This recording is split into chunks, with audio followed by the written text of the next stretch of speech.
Question number 2.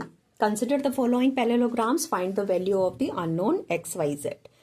Question के part 4 में हमें x, y और z की वैल्यू बतानी है. क्वेश्चन में x, y जो है इंटीरियर एंगल है और z एक एक्सटर्नल एंगल है. ओके, इस चीज का हम ध्यान रखेंगे. सबसे पहले हम y की वैल्यू को देखेंगे. y इज इक्वल टू होगा 80 डिग्री. ओके, अब y 80 डिग्री क्यों होगा? क्योंकि ये पैरेललोग्राम के अपोजिट एंगल्स हैं, तो y 80 डिग्री के बराबर होगा because opposite angles of the parallelogram are equal. Opposite angles of parallelogram are equal.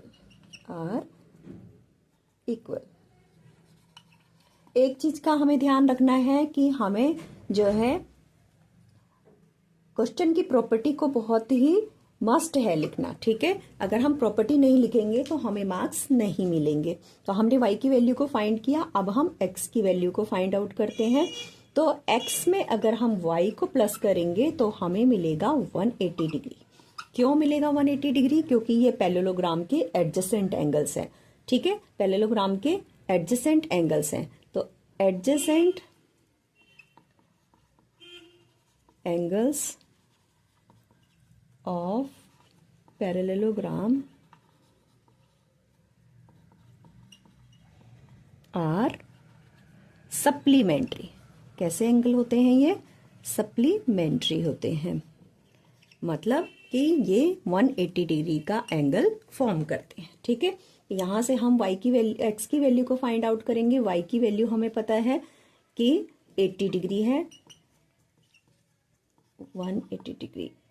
x की वैल्यू को हम निकालेंगे तो 180 में से हम x 80 डिग्री को माइनस करेंगे, हमें x की वैल्यू मिलेगी 100 डिग्री.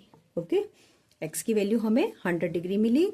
अब हमें x भी पता चला, y भी पता चला. अब हम z की वैल्यू को निकालेंगे. तो z इज इक्वल टू होगा 80 डिग्री. अब z इक्वल टू 80 डिग्री क्यों होगा?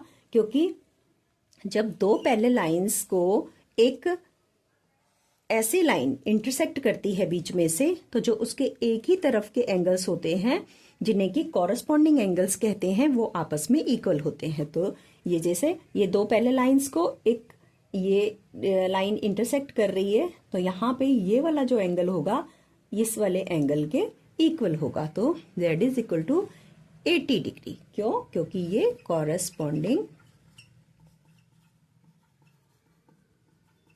एंगल है. ओके.